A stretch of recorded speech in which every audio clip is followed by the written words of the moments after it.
하나님 말씀 봅니다. 로마서 13장 1절에서 7절입니다. 교도할게요. 제가 1절 읽을게요. 각 사람은 위에 있는 권세들에게 복종하라. 권세는 하나님으로부터 나지 않음이 없나니 모든 권세는 다 하나님께서 정하신 바라. 그러므로 권세를 거스리는 자는 하나님의 명을 거스림이니 거스르는 자들은 심판을 자취하리라. 다스리는 자들은 선한 일에 대하여 두려움이 되지 않고 선한 일에 대하여 되나니 너가 권세를 두려워하지 아니하려느냐? 선을 행하라. 그리하면 그에게 칭찬을 받으리라. 하나님의 사역자가 되어 내게 선을 베푸는 자니라. 그러나 내가 악을 행하거든 두려워하라. 그가 공연히 칼을 가지지 아니하였으니 곧 하나님의 사역자가 되어 악을 행하는 자에게 진노하심을 따라 보응하는 자니라. 자, 그러므로 복종하지 아니할 수 없으니 진노 때문이 할 것이 아니라 양심을 따라 할 것이라. 너희가 조세를 바치는 것도 이로 말미암음이라. 그들이 하나님의 일꾼이 되어 바로 이 일에 항상 힘쓰느니라. 같이 읽습니다. 모든 자에게 줄 것을 주되 조세를 받을 자에게 조세를 바치고 관세를 받을 자에게 관세를 바치고 두려워할 자를 두려워하며 존경할 자를 존경하라. 아멘. 자, 우리 크리스찬으로서 세상의 권위에 대한 태도가 어떠해야 되는가에 대한 말씀을 나눕니다. 바울이 로마 교회 성도들에게 12장에서 세상 나가서 인간관계 속에서 어떤 관계를 가져야 그게 정말 크리스찬다운 생활인가에 대한 원칙을 얘기했습니다. 그리고 나서 13장에서는 가장 실질적인 세상 권력과 정치적인 이슈에 대한 그 부분에 대해서 방침을 우리에게 말하고 있습니다. 바울이 가르치는 핵심은 그렇습니다. 위에 있는 권세자들에게 복종하래요. 네.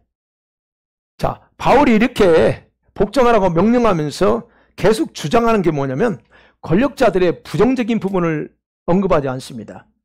예. 그것이 아니고 하나님의 긍정적인 관점에서 그들의 역할과 기능 때문에 그들에게 복종하라 그래요. 자, 권세자들이 왜 필요하냐는 거예요. 여러분, 세상에 그 질서가 있잖아요. 왜 필요하냐? 그거에 대한 가장 기본적인 원칙이 있어요. 그것 때문에 바로 이 바울의 가르침은 기독교인들에게 매우 중요한 내용이라고 할 수가 있습니다. 왜냐하면 오늘날 같이 심각한 부패, 타락의 온상이 된 곳이 어디예요? 정치 권력의 핵심부 정치권이잖아요. 그 오늘날 정치는 우리가 아는 것처럼 많은 사람들이 정치를 하려고 하는데 그 이 중에 하나가 뭐예요? 권력과 돈이라는 공식이 너무나 자연스럽게 연결되어 있기 때문에 그래요. 그래서 그걸 얻으려고 하는 야망을 가진 사람들은 어떻게 합니까? 무분별하게 악한 자들과도 손을 잡고 부패와 타락을 가중시키는 일을 주저하지 않고 있어요. 그런 부분을 우리가 보려고 합니다. 그런 차원에서 오늘 과연 이런 위에 있는 정치권 권세들을 어떻게 우리가 생각해야 되냐는 거예요. 첫 번째로 이런 정치적인 권세는 하나님의 계획의 일부입니다. 여러분, 한 나라가 존재하기 위해서는요 4가지가 필요합니다. 땅이 필요하고요, 백성들이 필요하고, 헌법이 필요하고, 그 다음에 대통령, 왕이 필요합니다. 자, 이게 어디서 왔냐는 거예요. 여러분, 천국은 하나님의 나라입니다. 그렇기 때문에 이미 4가지가 그대로 갖춰져 있는 곳이 천국이에요. 천국은 가상세계가 아닙니다, 여러분. 그게 아니고 이 우주보다 더 크고 큰 땅이 있고, 그러면서 헌법이 거기도 있어요. 그리고 수많은 백성들이 천국에 지금 있습니다.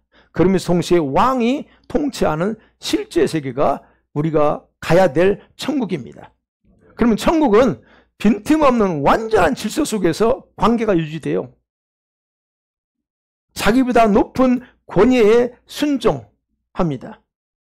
그리고 상대를 늘 배려하고, 그래서 백성들 간에 이것이 보편화되어 있어요.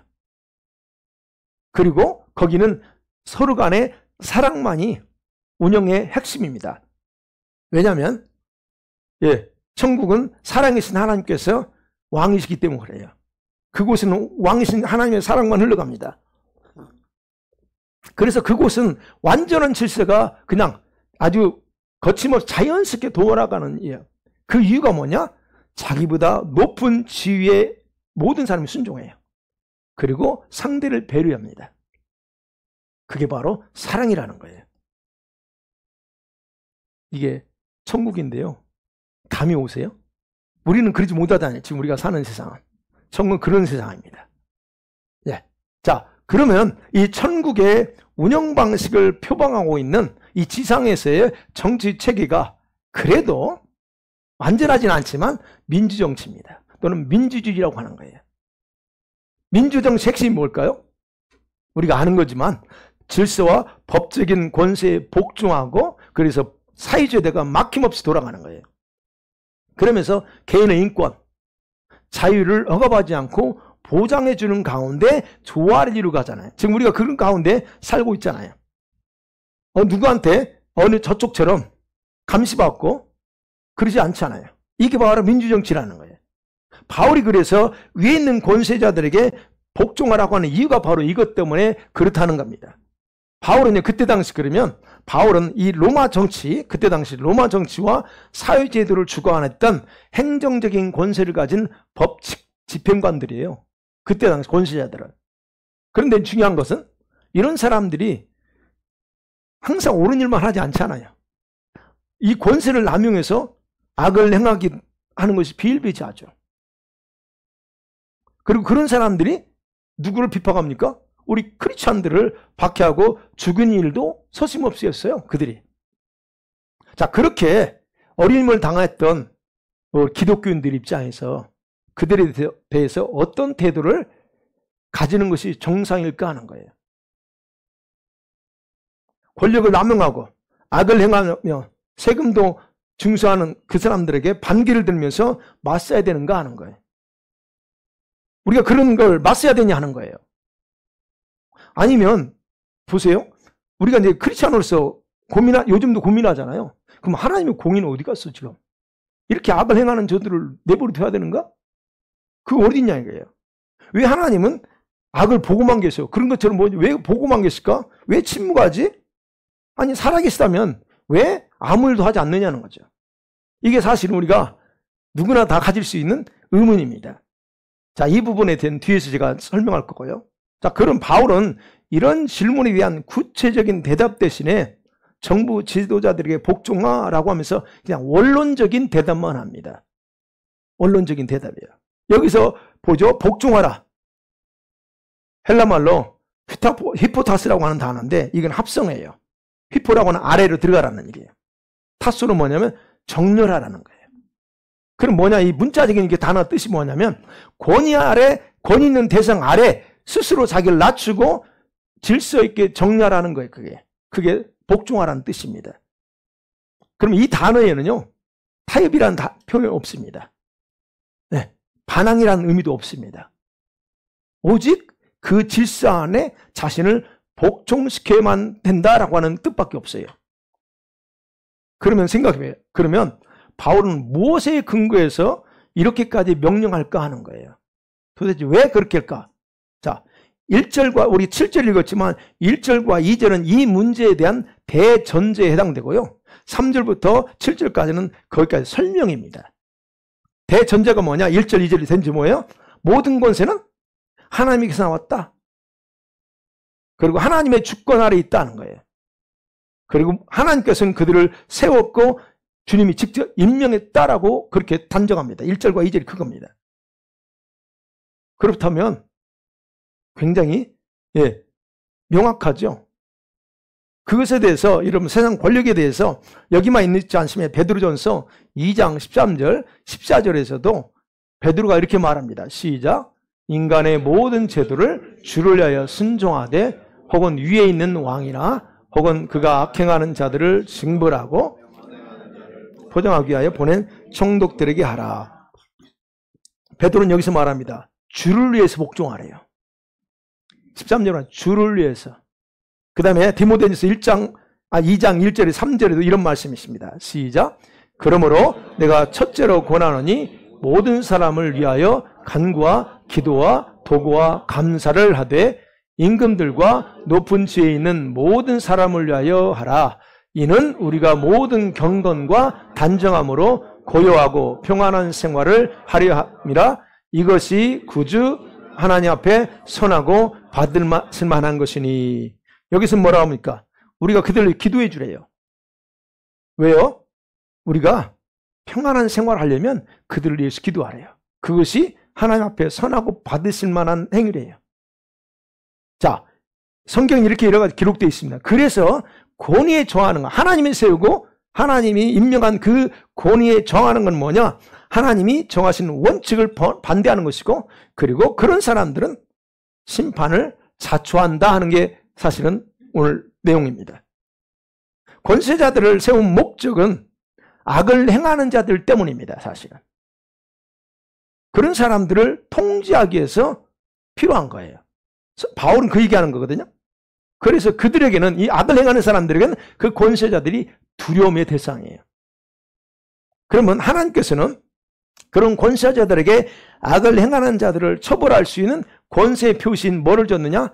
칼을 줬다 그래요. 네, 칼을 줬어요. 여러분, 그런데 그렇지만 선을 행하는 사람들에게는 그들이 두려움의 대상이 아니라는 거죠. 그리고 오히려 선한 일을 행하는 사람들에게는 여기서 말합니다. 칭찬을 받으려 격려해주는 하나님의 종들과 같은 자들이 바로 그 권세자들이라 그렇게 말합니다. 물론 오늘날은 뭐 그들이 우리한테 잘했다 칭찬하지 않죠. 특별히 이제 특별한 사람들만 이게 상도 주고 하지만, 자, 그런 면에서 여러분, 그런 면에서 권세자들은 선을 행하는 자들에게는 유익을 주는 하나님의 종들과 같은 역할을 한다, 바울이 얘기하는 거예요. 근데 이런 이유 때문에 우리 성도들은 그들에게 복종할 필요가 있다는 겁니다. 그런데 어떻게 복종하냐? 5절이 그럽니다.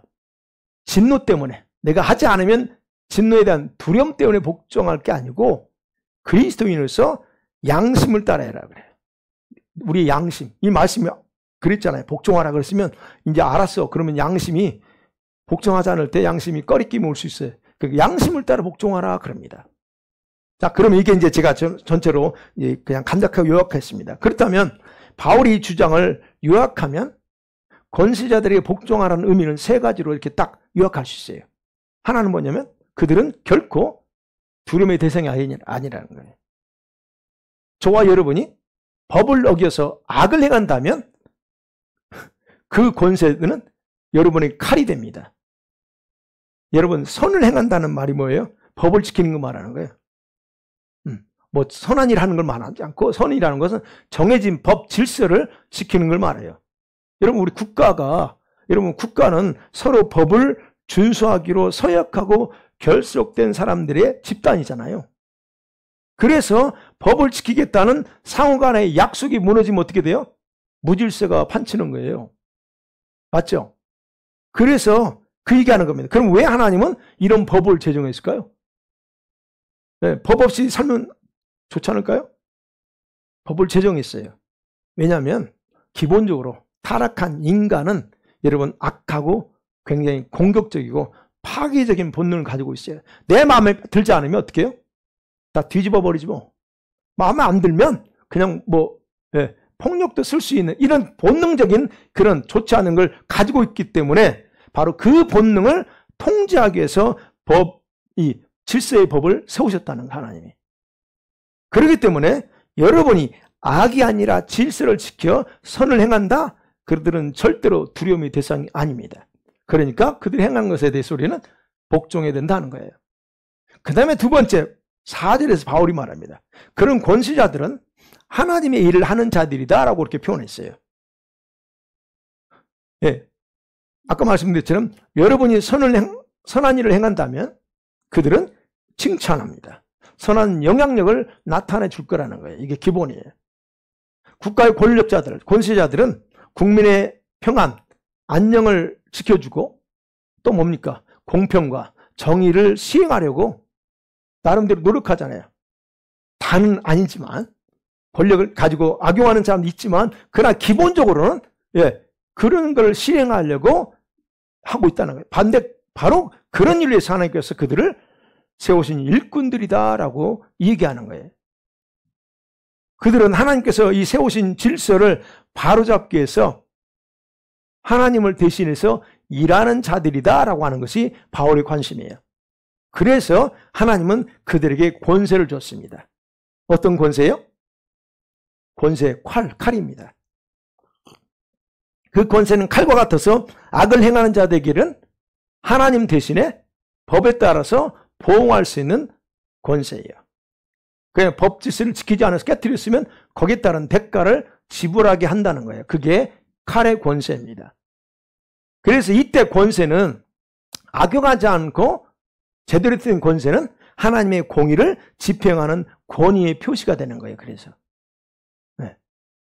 그 다음에 세 번째를 요약하면 6절 7절이에요. 그 권세자들은 바울이 또 말합니다. 하나님의 일꾼들은 하나님의 봉사자들이다라고 그렇게 얘기합니다. 다른 관점이에요. 어떤 거예요? 그들은 사회 행정의 원활함을 위해서 하나님을 대신해서 세금을 거두는 봉사자들이 돼요. 그때 당시에는 세금을 많이 징수했으니까요. 오늘날도 세금 하죠. 국세청이지만. 그러면 이들은 자기 개인의 이익을 위해서 일하지 않습니다. 그런 일을 할 때는 정해진 옳은 일을 위해서 항상 애를 쓰고 있는 그런 일이며, 올바르지 못한 세금을 탈세하는 사람들을 잘못된 거기 때문에 세금을 내도록 해서 그런 일, 올바른 일을 진행하고 있는 거예요. 그래서 특별히 예수 믿는 사람들은 세금과 관련돼서는 바칠 것은 반드시 바쳐야 됩니다. 그건 법이에요. 그래서 여기는 모르겠어요. 한국은 세금 탈세 많이 하잖아요. 이거 엄청난 죄입니다. 이거 하나님 앞에서. 우리 크리스천으로서 얘기하는 거예요. 그건 죄예요. 여러분 성경에서도 하나님께서 이스라엘 백성들에게 세금을 내라고 한 게 있어요. 어떤 세금이죠? 성전세. 네, 성전을 이게 유지하고 하기 위해서 세금 일정, 크진 않습니다. 일정 세금을 내도록 했어요. 그래서 바울은 사람들에게 빚진 것이 있으면 갚으라 그래요. 7절에 말했습니다. 빚진 게 있으면 갚아. 그러니까 세금 안 냈으면 세금을 내야 되고, 관세를 받는 자에게 빚졌다 그러면 관세 내라. 존경해야 될 사람, 알겠죠? 두려워할 자는 두려워하고, 존경할 사람은 존경하고, 명예를 가진 사람들은 명예를 그냥 인정해 주라. 그래서 7절이 그렇게 권면하는 겁니다. 자, 그러므로 여러분, 우리 성도들은 권세자들에게 복종하는 것은 어떤 이유에서든 간에 이루어져야 된다는 거예요. 왜 그럴까요? 정치적인 모든 권세가 외형적으로는 사람이 지명한 것처럼 보이지만 하나님께서 허락하신 것이기 때문이다라고 말하는 것이 성경의 가르침입니다. 자, 이제 이게 기본입니다. 자, 그렇다면 복종하는 것에 한계가 없을까 하는 거예요. 무슨 말이에요? 이 말은 악을 행하는 자들에게도, 권세자들에도 복종해야 되냐는 거예요. 누구한테 악을 행하냐는 거죠, 이제. 예. 자, 이 문제를 다룰 때, 저와 여러분이 문제를 할 때 가장 기본적으로 인정하고 문제를 생각해야 됩니다. 뭘까요? 그런 악한 자일지라도 하나님께서 허락했다는 거예요. 일개 대통령이 아주 목된 짓을 한다 할지라도 그걸 인정해야 된다는 거예요. 그걸 인정하고 그런 것에 대해서 우리가 그 다음에 어떤 걸 해야 된다는 거예요. 그러면 생각해봐요. 하나님께서 왜 악한 자들을 여러분 허락하실까 하는 거예요. 나라의 대통령이 사악합니다. 한 나라의 대통령 아니면 한 나라의 수상이 아주 못됐습니다. 여기 우리 BC주 수상이 예를 들어서 그렇다면 왜 그러면 하나님께서 그들을 허락했느냐 하는 거예요. 하나님이 권력은 하나님이 주셨다고 그랬잖아요. 왜 허락했을까요? 첫째는요. 그런 악한 자를 자신의 목적을 위한 도구로 사용하기 위해서 허락합니다. 악한 자. 자, 그러면 이 말은 그에 대한 책임은 왜 악한 자가 한 나라의 지도자를 세우지 하는 것은 그 도시에 존재하는 교회가 책임이 가장 큽니다. 그 교회가 이 도시에서 소금과 빛으로서의 방파제 역할을 하지 못하고 타락했다는 증거예요, 그게. 그래서 악한 자를 주님이 허용하는 거예요. 그래서 어때요? 그런 자를 허용을 통해서 뭘 하려고요? 1차적으로 교회를 정화시키기 위한 채찍으로 사용하려고 그를 세우는 거예요. 그래서 그 자들을 통해서 교회가 정신 바짝 차리게 하고 두드러 맞게 하고 별짓 다 하게 하죠. 자, 그래서 허용합니다. 그 다음에 두 번째, 왜 허용하냐면 사람들이 그런 악한 자들을 원했기 때문에 허용합니다. 하나님 원하지 않아. 근데 사람들이 원해요. 이 무슨 말이냐면 여러분, 우리 백성들이 무지합니다. 어리석어요. 미디어에 속아. 뭐 누구는 이렇다라고 하니까 미디어에 딱 속고 여러 가지 속아서 그 어리석음을 통해서 악한 자를 원해서 투표해서 뽑았기 때문에 하나님이 허용하는 거예요. 여러분, 하나님은 국가를 이끌어갈 지도자를 세우기 위해서 백성들의 투표권, 선거권을 이용합니다. 그러잖아요. 그럴 수밖에 없잖아요. 네. 그래서 우리 예수 믿는 성도들은 이 선거권을 어떻게 이행해야 되는가에 서 굉장히 중요해요. 아무나 그냥 감정적으로 뭐 한국에는 지방 그러니까 그렇게 뽑으면 안 된다는 얘기예요. 네. 자기에게 주어진 그런 고유의 선거권을 잘못 사용해서 악한 자를 뽑았기 때문에 하나님은 자연적인 순리를 이렇게 바꾸지 않아요. 물론 부정선거라고 하는 것도 있죠. 부정선거를 통해서 할 수도 있습니다. 그대로 내버려 두는 거예요. 인정해 준다는 거예요. 그리고 하나님을 그것을 그냥 승인해 버려요. 너희들이 그걸 원하네? 그러면 그렇게 해 라고 승인합니다. 특별하게 하나님이 특별한 어떤 있을 때는 주님께서 누구에서 투표를 한다, 몰표를 주고 이런 식으로 할 수 있겠지만 어찌됐든 이렇게 주님은 악한 자를 허용한다는 거예요. 자, 그러면 이 문제는 왜? 이 문제에 있어서 우리가 두 가지 관점으로 해서 이제 구분해서 여러분이 이해를 하셔야 됩니다. 그런 악한 자들이 행할 때. 자, 그런 악한 자들이 권세를 남용해서 나라를 망칩니다. 예, 나라가 심하게 부패하게 만듭니다. 그래도 복종해야 될까 하는 거예요. 저 공산화 시키려고 합니다. 허용해야 돼요? 그거요. 그 관점이고. 또 하나는, 둘째는, 이제 우리와 관련돼요. 성도나 교회로 하여금 하나님의 말씀에 위배되는 걸 자꾸 강요하고, 예배를 못 드리게 한다는 예를 들어서, 강요하고 억압할 때도 복종해야 되냐는 거예요. 두 가지 관점에서. 첫 번째, 부패와 타락이에요. 그 관점이에요. 자, 부패와 타락으로 나라를 망치는 그 권세들에 대해서 그럼 교회는 뭘 해야 되냐는 거예요. 우리는 어떻게 해야 되냐는 거죠. 어떻게 해야 돼요? 네. 아까 디모데전서 2장 그랬잖아요. 우리 교회는 뭘 해야 되냐면 하나님께 먼저 회개하면서 나라를 구해달라고 통회하는 기도하셔야 됩니다. 왜? 교회가 타락했기 때문에 그런 자들을 세웠거든요. 그래서 우리는 그들을 위해서 우리가 먼저 통해야 돼요. 아까 그랬잖아요. 평안한 생활을 위해서 기도하라는 거예요. 근데 교회가 안 해. 같이 타락해버렸어요. 네. 그리고 여러분, 그런 권력자들의 악행에 제동을 거는 그럴 때 사회적 운동이 일어날 수도 있잖아요. 어떤 단체들이 일어날 수 있죠. 그렇다면 그때 그런 부분에서 뭐 폭력적이지 않냐고 우리가 선하게, 그렇다면 거기에 우리가 적극 동참해서 같이 힘을 모아야 될 필요가 있습니다. 그래서 뭘 하려고요? 바로 권력자들로 하여금 국민들이 깨어 있구나. 국민들을 두려워하게끔 만드는 일을 우리가 교회에서 해야 됩니다. 자, 그 다음에 두 번째예요. 이 정부가 교회로 하여금 말씀에 위배되는 걸 강요한다 할 때, 자, 그거 어떻게 해야 돼요? 여러분, 그것에 대한 판단 기준을 명확하게 정하고 결정해야 됩니다. 물론, 자, 저와 여러분이 개인적으로 다 결정해야 된다는 거예요. 물론 이런 문제에서도 교회나 우리 성도 개인은 권세를 복종하고 또 존중하면서 민주주의를 지키는 건 그건 당연한 거예요.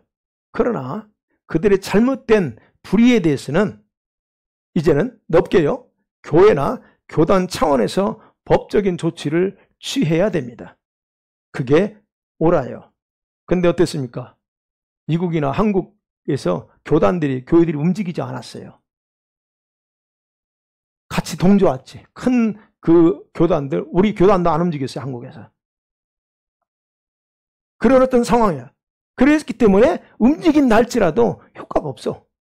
왜? 그 사람들은 딱 작정하고 딱 계획하고 추진하기 때문에 뭐 해도 그러나 보다 하고 효과가 없어요. 그렇다고 하면, 그러기 때문에 이제는 개인 목사나 개인 성도의 판단 기준에 따라서 행동할 수밖에 없다는 거예요.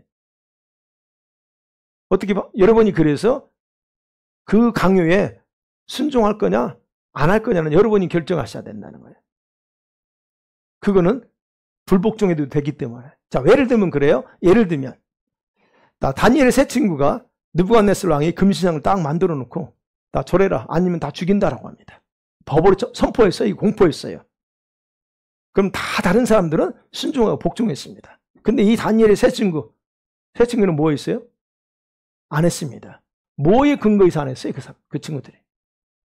뭐에 근거해서? 우리 식으로는 신앙 양심. 자기는 안 돼, 나는. 하나님 외에는 섬기지 말라는데 내가 이걸 하는 건 양심이 허락 안 하는 거예요. 이거는 누가 하는 거예요? 본인이 결정하는 거예요. 무슨 말씀인지 아시겠죠? 그 다음에 모세가 태어났을 때, 여러분 아시죠? 출애굽기 2장에 보면 히브리 산파에게 바로 왕이 남자가 아이나 태우면 다 죽이라 그래요. 이거 명령이야. 근데 히브리 산파가 어떻게 해요? 하지 않습니다. 왜 안 했어요? 거기 보면 하나님을 더 두려워했다 그래요. 하나님을 더 두려워했기 때문에 순종 안 하지 않았습니다. 그러면 일반적으로 법적인 관점에서는 법에 불순종했지만 그는 하지 않았어요. 그러면 근데 그럼에도 불구하고 하나님은 그들에게 뭘 해줘요? 그들을 축복하십니다. 이해가 되시죠? 이런 상황에서는 목사나 개인의 결정, 판단 기준에 따라서 행동할 수 있다는 거예요. 그러면 이제 조금 더 구체적으로 저와 여러분이 불복종할 수 있는 상황은 다음과 같습니다. 저는 그런 상황이라면 당연히 불복종합니다. 뭐예요? 아까 정부가 교회 역할을 대신하려고 합니다. 하나님께만 드려지는 충성을 강요하고 뺏으려 할 때 불복종합니다. 해야 되죠, 당연히. 그죠? 네. 하나님께서 명령하신 생명을 지키고 질서와 정의를 보존하는 일을 무시하고 강요할 때 당연히 불복종하셔야 됩니다. 정부가 국민에게 주어진 기본 권리인 종교 자유 또는 양심의 자유를 제한할 때 불복종하셔야 됩니다. 물론 이제 불복종하는데 여러분과 제가 우리 한번 겪어봤잖아요. 몇 년 전에 행정명령 해가지고 자, 그런 부분에서 우리가 그런 부분은 큰 문제 아니기 때문에 그런 건 지키면 괜찮아요. 지켜서 하면 괜찮습니다. 근데 문제는 뭐가 있어요? 지키면서 하는데도 그걸 못하게, 예배를 못하게 했기 때문에 그게 컸던 거예요. 그러면 봐요. 그들의 권위는 그렇다면 이렇게 우리한테 이렇게 강하게 요구한다면 그들의 권위는 더 이상 하나님의 일꾼으로서 인정할 수 없는 상태이기 때문에 거부해야 된다는 거예요. 자, 이 거부합니다. 근데 거기에 따른 대가가 올 수 있어요. 그죠?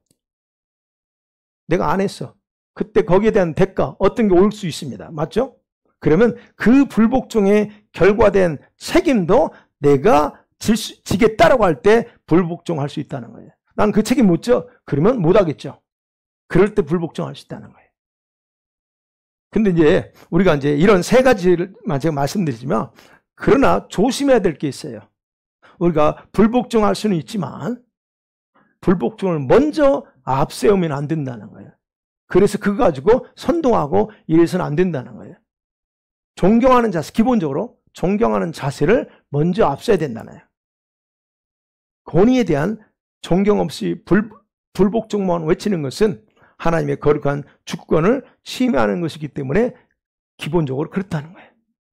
이게 이제 우리가 흔히 생각할 수 있는 부분입니다. 여러분, 이런 일들이 앞으로 다가옵니다. 이러한 불복종과 복종의 심각한 문제 앞에서 우리는 갈등하면서 결단해야 될 때가 지금 우리 앞에 다가오고 있다는 거예요. 무엇인지 아시겠어요?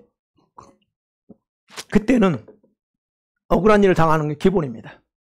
앞으로는 여러분, 저와 여러분이 억울한 일을 당하는 건 기본으로 당할 거예요. 왜? 성경 기록되어 있기 때문에. 억울해. 그래서 분노가 올 수 있어요. 네. 물질적인 손해 봐야 됩니다. 뭐 했다고 물질적인 걸 법적으로 해버립니다. 물질적인 손해 봐야 돼요. 법적으로 여러분의 자유를 통제당할 수도 있습니다. 이미 한번 해봤고 자유 통제당해봤고, 심한 경우는 생명까지도 위협당할 수 있거나 아니면 더 심하면 목숨까지 잃을 수 있는 상황이 있습니다. 자, 그리고 이 시점이 지금 점점점 다가오고 있다는 거예요. 이런 때는 언제 올까요? 대환란 전후에 옵니다. 이 일의 시작은 다음 팬데믹이 될 가능성이 큽니다. 왜요? 우리를 통제할 수 있는 것은 그거밖에 없어요. 팬데믹밖에 없습니다. 네. 팬데믹이 안 온다고 생각할 수 있겠지만 옵니다. 그래서 우리들은 이 각자의 믿음의 근거에서 자신과 가족들이 견고하게 서 있을 준비를 해야 되는 거예요. 여러분, 우리가 결단해야 돼. 지금은 예수 믿는 것에 대해서 결단하지 않으면 쉽지 않습니다. 내가 죽더라도 믿음 지키겠다는 결단 없으면 여러분이 이 믿음 가지고 살기 쉽지 않다는 거예요. 사랑하는 성도들, 말씀 맺어볼게요. 자, 세상 권력자들은 하나님께서 나라와 1차적으로 민족과 각종 행정을 위해서 세운 권위자들은 맞습니다. 그렇게 하나님께서 세우신 자들은 그대로 인정하고 복종하는 것이 하나님을 인정하는 것이다 하는 거 기본이에요. 물론 비록 그들이 악을 행하면서 잘못된 행정할 수도 있어요. 그럼에도 불구하고 하나님의 권위를 가진 자들이라는 것이 우리가 기본이라는 거예요. 자, 그런데 그들에게 부여진 권위를 잘못 사용해 부패하고 타락해, 그런 것에 대해서 여러분, 그런 것에 대한 처벌은 우리가 하는 게 아니에요. 하나님께서 직접 하십니다. 우리가 어게인스트 해야 될 것은 우리에 대한 어떤 그것 때만 하는 거예요. 그것이 가장 성경적인 태도예요. 자, 권위를 받은 만큼요, 그에 따른 책임, 의무감은 굉장히 큽니다. 그래서 하나님께서 그런 자들을 더 심각하게 판단하시는 거예요. 그러니까 높은 자리에 올라가는 게 좋은 게 아니에요. 우리 성도들, 제가 늘 말씀해, 목사와 여러분 판단할 때 기준이 제가 더 커요. 그래서 판단받는 게 엄해요, 저는. 그래서 두려운 거예요. 여러분은 달라. 왜요? 그 주님이 주신 기름부음 또는 권위라는 게 있어요. 그래서 그것다는 거예요. 그래서 이런 권위는 나라 안에만 존재하지 않습니다. 교회, 우리 사회, 커뮤니티에서도 그대로 존재합니다. 물론 학교에서, 직장에서 다 존재하죠, 그게. 자, 그렇다면 이제 우리 교회로 들어와서 보자요. 교회는 하나님 나라의 작은 모델이라 할 수 있습니다. 그렇다면 교회는 정치도요, 세상 정치제도를 도용하지 않습니다. 왕이신 예수 그리스도 중심으로 완전한 질서를, 그래서 성경은 강조하는 거예요. 머리 대신 그분, 그리고 지체는 우리는 거기에 따라서 복종하고 사랑에 대한, 이게 기본이잖아요. 이걸 강조하는 거예요. 천국에서는 오직 왕이신 예수님께 모두가 복종하거든요. 그리고 그리스도께서 정해주는 각자 위치, 신분을, 그 신분이 바로 그들이 가진 권위를 나타내기 때문에 그들은 항상 아까 서두에 말씀드린 사랑 가운데 서로 배려해주면서 합니다. 그래서 자신에게 주어진 권위에 따라 역할을 감당할 뿐이지 다른 사람의 역할을 침범하지 않아요. 그러면 교회 공동체도 이 원리에 근거하기 때문에 여러분, 주님께서 세우신 권위에 도전하는 것을 용납하지 않는 거예요. 이것 때문에 주님이 세우신 권위에 도전하는 것을 결국 자신을 도전하는 것, 하나님께서 자신을 도전하는 것으로 여기시고 그래서 징계하는 거예요. 누가 그 사람이 높다 이게 아니고 그 원리를 어게인스트 하면 원리를 세운 그분을 대적하는 걸 주님이 그렇게 받아들여요. 그러니까 분명한 것은 우리 인간의 역할이 있고 하나님의 역할을 명확하게 분별할 줄 알아야 된다는 거예요. 하나님이 하실 일을 왜 내가 하려고 하냐는 거예요. 그거 굉장히 위험한 발상입니다. 그렇기 때문에 우리 성도들은 세상 권위든 교회에서 권위든 하나님께서 세우지 않는 것이 없다는 것을 이 부분에 정확하게 인식하시기 바랍니다. 그리고 그 권위를 인정하고 도전해서는 안 됩니다. 권위를 가진 자들의 불의는 하나님께서 직접 다루시는 것이 원칙이니까 그래요. 자, 이러한 하나님의 권위 아래에서 여러분이 해야 될 일은 뭐예요, 그럼? 예, 오늘 바로 말처럼 권위자를 위해서 기도해 주는 거예요. 그리고 복종하는 거예요. 그렇게 할 때 여러분, 하나님께서는 국가나 사회, 어떤 교회 공동체에 아름다운 일들을 창조하면서 축복이 흘러가게 만들어요.